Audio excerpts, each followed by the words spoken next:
Me neither.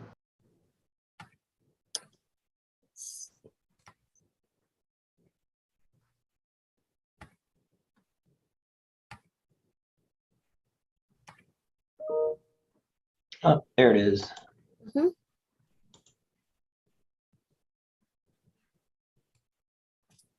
You can go ahead and leave this up if you don't mind. Okay, sure. Don't have their ground in front of them.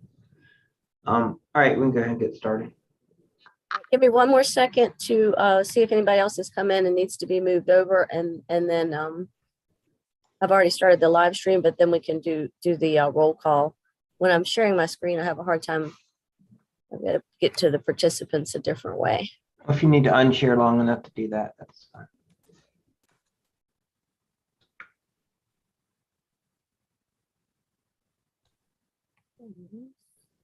There we go. All right, a couple people I need to move over, and then we'll be ready.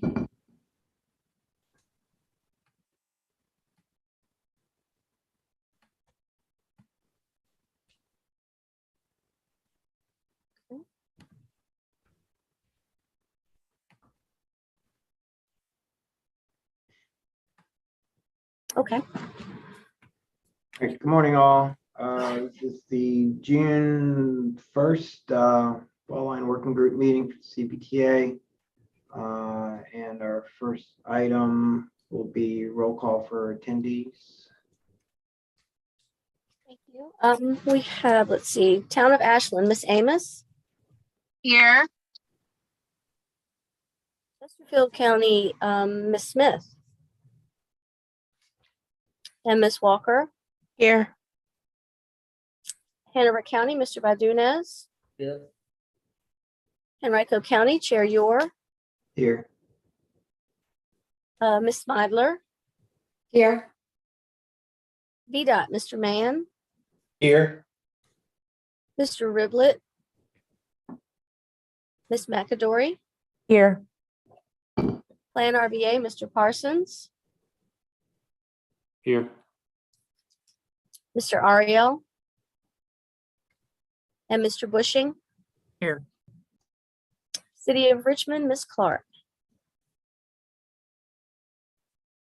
Thank you. That concludes the roll call for attendance. Hold on a second. I stepped out for a second to print the agenda. I'm here, Ron Swikowski. Oh, okay, great. Thank you. Yes, thank you, Janice. I did hear from Dorana. She will not be joining today, and Mark Riplett said he may be joining late. So Okay. otherwise, thank you. Next item is consideration of amendments to the meeting agenda. Chad or anyone, do we have anything we want to add to the agenda that's not on there?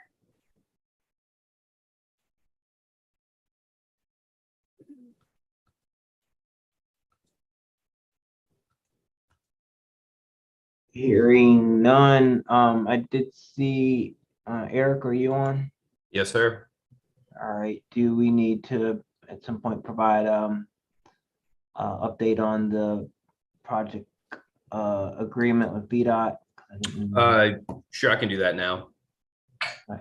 I received the draft standard project agreement from Vdot, and then prepared some draft amendments for their consideration and submitted to them. I don't know, probably 2 or 3 weeks ago. I've not heard back. I don't know if Liz has had a chance to see those or not, or if there's any feedback on that. Pretty minor tweaks. I mean, the standard project agreement, we've all seen already for some time. And the items most specific to the trail are, of course, the appendices, which is just the money part, and sort of setting forth the payment schedule and that kind of thing. So that's not legally substantive, really. I just rely upon staff to make sure those are accurate from the CVTA side, of course, and would ask you all to take a close look at that. But otherwise, we're just waiting on VDOT's feedback, and then I think the next steps would be for the CTB to approve it and the CVTA to then approve it correspondingly, and then we should be good to go. Okay, great. Thank you, Eric. Yes, sir. Any questions, comments for Eric on the agreement? This is Liz, just to provide an update on the Vdot, excuse me, on the Vdot side. We've got Eric's comments. I need to do a little coordination with Chet to make sure we've got the right numbers, that we're all on the same page, and then we've got to run it through one more review and we'll be good. Great. Probably it's looking more like the July CTB meeting is when it'll be going. Liz, if you have any questions about the minor changes that I've suggested, just give me a call or shoot me an email. Let me know. Happy to talk with you about it. Sure, appreciate that. Thanks. Yep. Thank you. All right. Thank you, Eric and Liz. Next item, approval of the May 4th working group meeting minutes. Everybody's had a chance to review. Entertain a motion.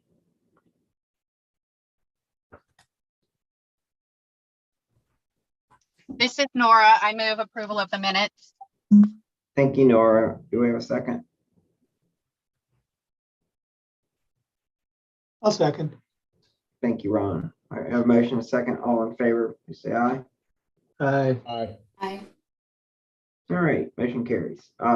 Next item, public comments. Do we have anybody registered for comments or anybody online? Watching virtually, but no one has indicated they wish to speak. Got you. Thank you. Mr. Chair, I will say that there are a couple names I don't recognize in the attendee column. So if there is anyone from the public that would like to raise questions or share comments, there's a Q&A function at the bottom of the screen where you could leave your comment or question, and staff will be monitoring that as well and make sure that we address it as appropriate. I can identify one of them, Chet, and that's Roy Soto. He works with Scott Fisher as part of the major projects management of that. And we can talk later about that locality thing, but that's who Roy is. Okay, thanks, Ron. All right, that moves us into the Vdot update. Shane and Liz, a couple items to update the group on. Okay, yeah, I'll jump in first. Talk briefly about the state budget. Hopefully, most of you have had an opportunity to look at the conference amendments that came out. Generally, House Bill 29 and House Bill 30 both have funds dedicated to trails. Quick summary without getting into all the detail. House Bill 30 has $41.5 million for the establishment of a state trails office within the Department of Transportation. And in addition, $7 million in the first year and $7 million in the second year from TAP funds that are to be dedicated to regional multi-use trails. And House Bill 29 has up to $37.5 million for, it says, additional support of the planning, development, and construction of multi-use trails throughout the Commonwealth. So very quick summary, if you add all that up, 41.5 million, 37.5 million dedicated to trails is 79 million, and then $14 million in basically set aside TAP funds. You get up to $94 million in the budget for regional multi-use trails. Nothing I could find specific to Fall Line Trail. And of course, the General Assembly is back in session today to take action on the proposed budget. So at this point, I'd say this is still all a little bit up in the air, but probably much closer to where we'll wind up in the end. So happy to try to answer any questions on that, but that's the best summary I can give at this point. I'll pass it off to Liz to go through the other items. Mr. Chair, can I ask a question? Yes, Jeff. Shane, do you, I was just quickly looking at the reports this morning, and it looks like House Bill 30 is not specific to, actually is specific to establishing the state trails office with the 41.5 million. But it looks like 29, or House Bill 29, doesn't say anything about the state trails office, and that 37.5 is just for supporting multi-use trails. Is that just wording, or do I see that the 37.5 million is could be committed to specific projects as opposed to the other, which is kind of going through the state trails office. I think if you look at 29, it also mentions the state trails office. Okay. Talks about establishment of a state trails office, developing a state trails plan, and state trails information clearinghouse. So I think it's all tied together, but in general, I think you're looking at $94 million.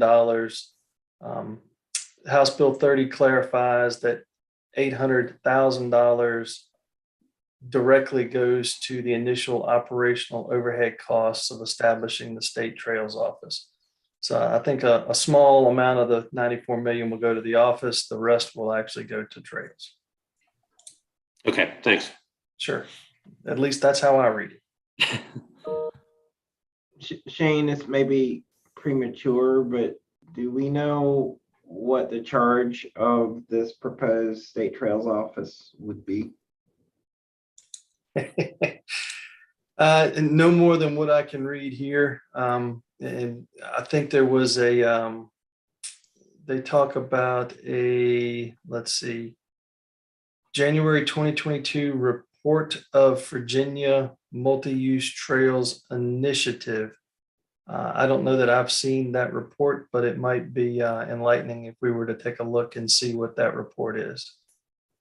I can probably track that down. I remember when it came out. Yeah, I'd be kind of curious, Sure. background reading what the intent is for that group. Should it stand up?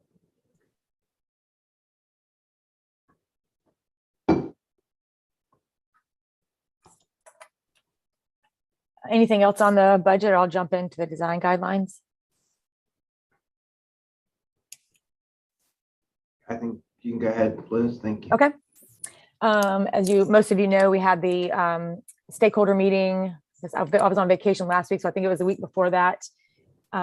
If you've not yet sent any comments that you have from that meeting, let me know. I don't believe you guys have gotten the draft yet. Vdot, we've still got some comments. We're sending them in this week. And we're still shooting to have a final version in early this month.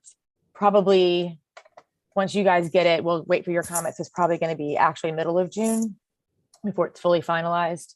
That's still going to be okay. It's not holding us up for the RFP for the northern section at all, which is my segue into the update on that. Obviously, Eric just provided the update on the state project agreement. We'll get that back. I'll coordinate with Chet if there's any concerns with the numbers. We're starting to coordinate with Dominion as far as right of entry to get on there and do some survey and begin discussion if it's going to be an easement or how that's going to work. We started some other survey, like environmental survey for the northern section, and we're still on track to meet advertisement by the end of this year. We've also been looking at the southern section. We're starting to have some conversations with FOLAR and BSU. We're going to ramp up that coordination middle of this month. We started some preliminary environmental work as far as just looking at the overall study area and some high level impacts. And we're still on schedule to advertise that by the mid-year next year. That's a pretty quick summary. So if you've got questions, let me know. Thank you, Liz. Questions?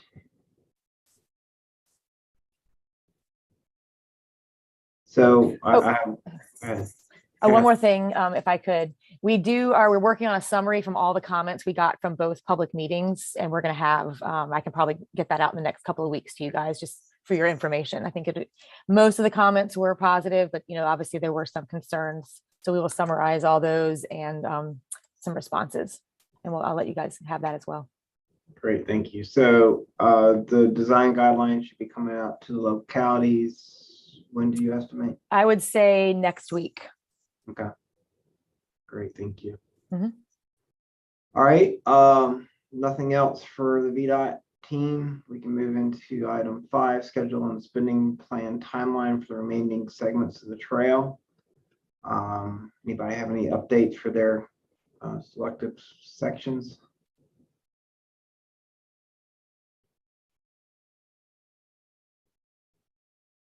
All right, hearing none, I can speak for Henrico. I know we've gotten several sets of sharing up, correct me if I'm wrong, I think 30% plans for a couple of our segments are in for internal review. Yes, that's correct. All right. And then once we have them in a form that we're good with, we'll, I guess, be sending them to Vdot for their review as well, since they'll have some maintenance responsibilities. So, and also we're anxiously awaiting the design guidelines so we can incorporate some of the recommendations out of that into our trail segments. All right. Anybody Todd, did we else? skip number 5? I kind of got caught off guard here. Oh, no, that we're on number 5. So if you have any, Okay, jump in. we're not to number 6 yet. Okay. This is Nora. Are you all doing those plans in-house, or do you have a consultant, or is VDOT helping you with those? How are you doing your 30% plans?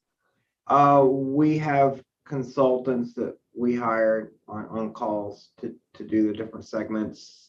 Some of the segments are have state or federal funding on them, so they have they've had VDOT involvement all along. And then 3 of the segments only have CBTA local funding on them at this point. So we will be we're administering, but since VDOT will have some maintenance responsibilities, they'll be part of the review process as well. Mr. Chair, Yes, Joe, if Nora is done. go ahead. Okay, yeah. So, Yeah, thank you. so this question is probably directed to Vdot, specifically to the segment that is being designed through Hanover County. Can somebody provide kind of an update on where that is and the process for coordination with county offices on that design? This is Liz. I can kind of respond to that. And if we need to talk offline, we can certainly do so. Okay. We've not yet begun that. What we're doing now is some of the preliminary work to begin to develop the RFP. The RFP is what will go out, and then the design will begin. We're going to, if we do design build, the contractor that we sign on will be doing the design, and that's when those really detailed coordinations will happen with the localities. Okay, well, thanks for clarifying. I'll talk to you offline. I guess I was under the impression that some of the design work is already being undertaken, but maybe that's just- well, and there is a little bit. I just wouldn't say it's to 30% or anything. And I can, yeah, let's talk offline, and I can get you what we've done so far, and we can start those conversations. Okay, thank you, Liz. Sure.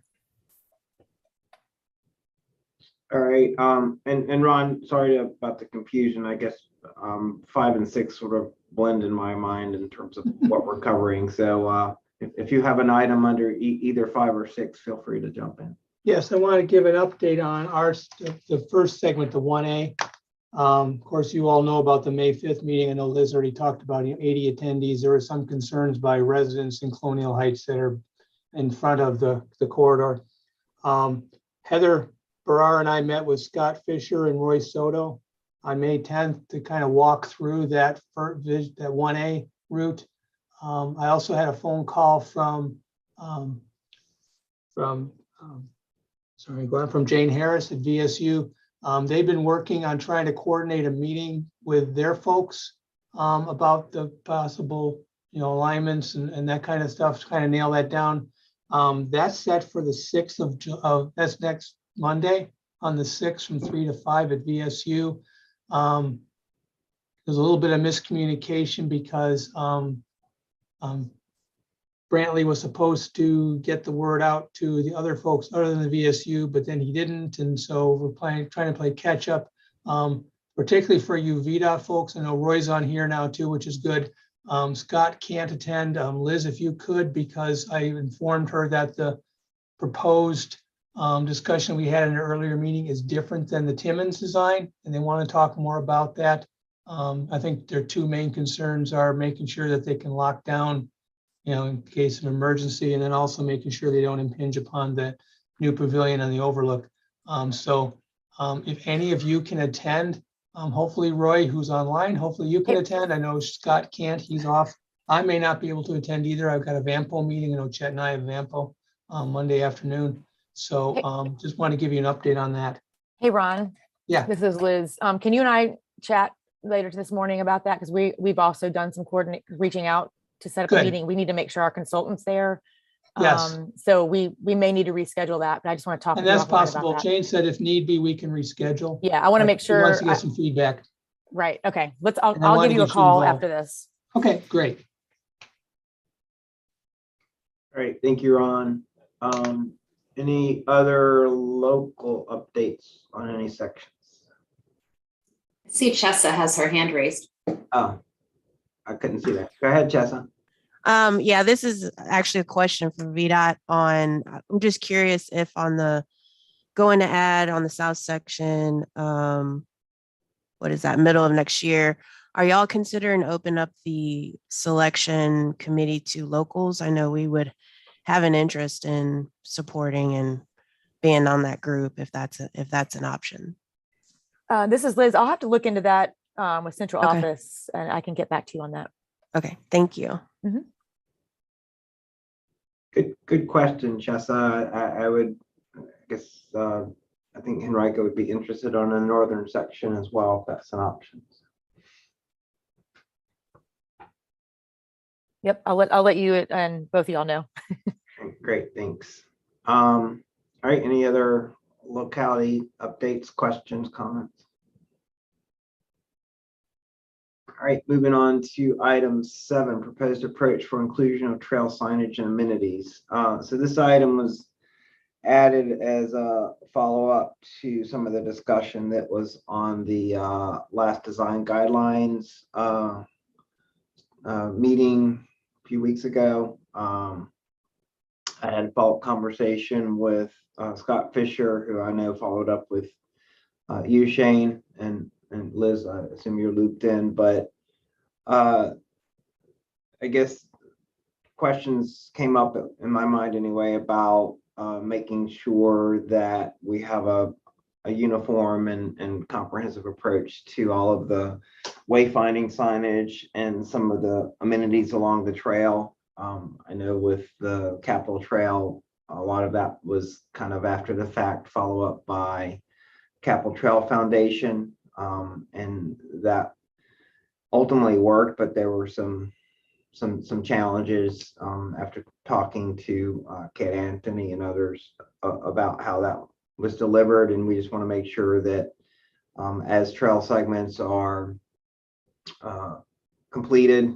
because we have different I guess entities administering different trail segments, and we want a consistency throughout the trail in terms of the look, feel, and treatment of all of the trail signage and amenities.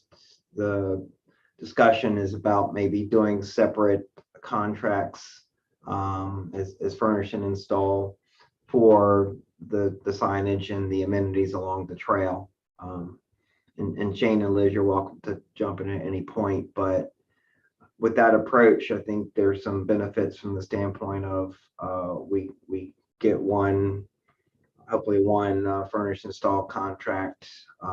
We can break it into phases or based on the I guess delivery time frame for the trail segments, but we get consistency as these sections are delivered, and things don't get chopped out of the budget if we go over budget for a particular trail segment, since we'd have a separate funding stream for the signage and amenities. So first blush, I think the thought was maybe break it into 3 different furnish and install contracts. One would be maybe for the northern section, which would include Ashland, Hanover, and Henrico. One for the southern section, which would be Petersburg, Columbia Heights, and Chesterfield, and maybe one for the city of Richmond. So I just wanted to throw that out to the group and get any feedback on thoughts on that approach. Mr. Chair. Yes, Joe. So isn't there, if you break it into 3 contracts, isn't there a risk that you'd end up with 3 different vendors? Yeah, and I think that's a good point, Joe. I think we have to work out the details. So maybe it's one contract that's broken into phases possibly to avoid that. Right. I do, Go ahead. I'm sorry. I do like the thinking in terms of keeping things consistent by using the same vendor throughout. Yeah, and I mean, through the efforts of sports backers, we've already have a lot of the front end work done in terms of sort of the graphic approach to things, and the design guidelines will certainly help that. But if you just left it in the hands of individual contractors, either through the design build contract or through the design bid build, you have to worry about the consistency. So I think our thinking was as you get the plans close to completion, you have those through the different contracts, you provide those to the whoever has the furnish and install contract, let them work on kind of the placement of the signs just based on the trail design where they're needed, and then maybe have a consistent review from the Vdot side to just make sure we have the consistency down the trail. And then based on the timing of completion or near completion of the trail segments, then the furnish install contract comes in and does their piece of it. So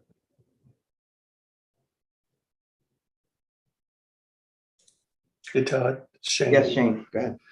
Yeah, I think VDOT totally agrees. I think with the multiple jurisdictions implementing this project from one end to the other, that the alignment may not be set to put, mile markers and those type of things. We may not know exactly where the mile markers are depending on what the final alignment is. So it just makes sense to wait till the end. I think our thought process was to put minimal wayfinding signs as part of the initial construction project, so folks would not get lost on the trail, but it may not necessarily all have the exact same look and everything that we would want in the end. And I think we need to go ahead and put together a budget of what we propose for this, so we can kind of set it aside and have that money available for this signage and amenity contract.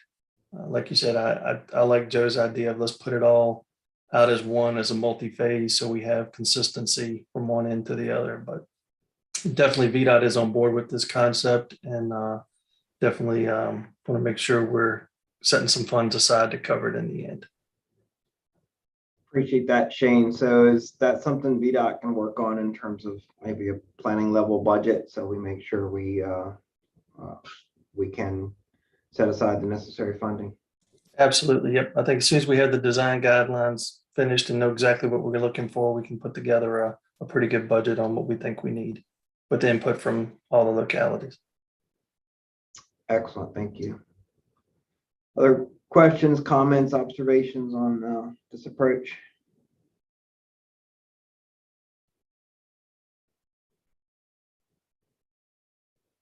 All right, hearing none. Future topics or any other updates to the group, if anybody has anything.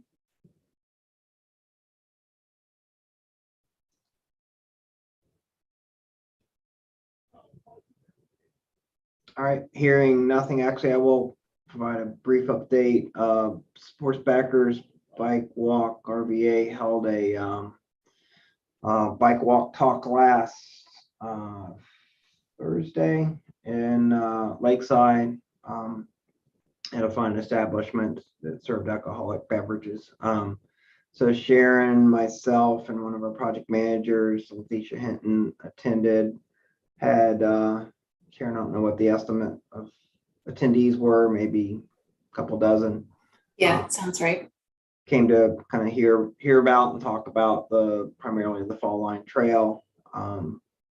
And actually, we also talked about our comp plan, which has a bike plan, but a lot of interest and support in Fall Line Trail. So very, very good meeting, very good input we received from the group. So a lot of support around the region for us. That was encouraging. Sharon, anything to add on that? Nope, that was perfect. Thanks. Thanks.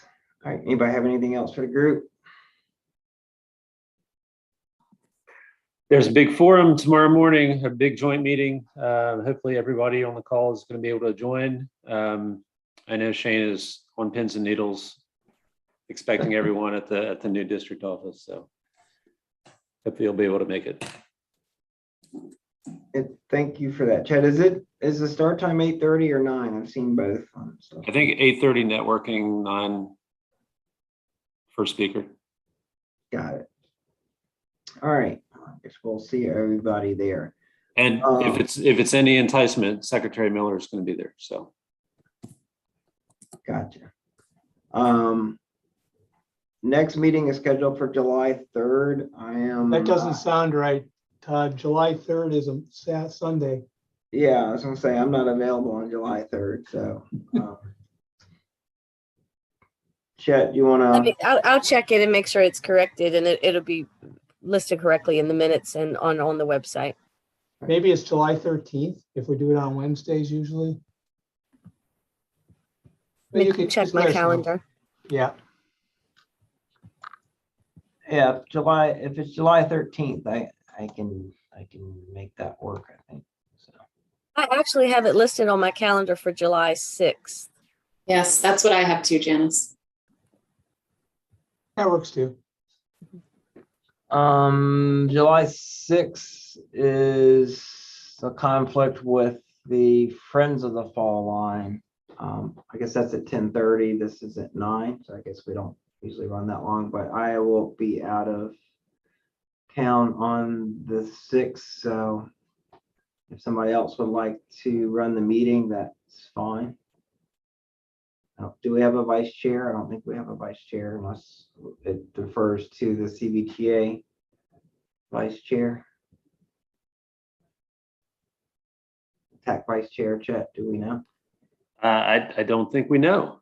So Dorona's not here. You can volunteer her if you'd like. Yes, that is the general rule of how these things work. If you're not here, you get assignments. So I nominate Chessa.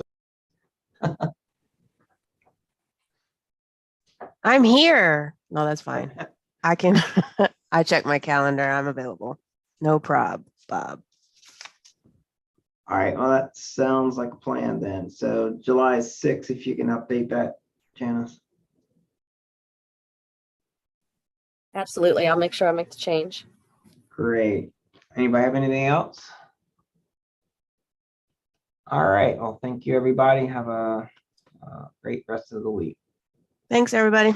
Bye. Thank you. And see y'all Thanks, y'all. tomorrow morning. Thank you. Bright and early.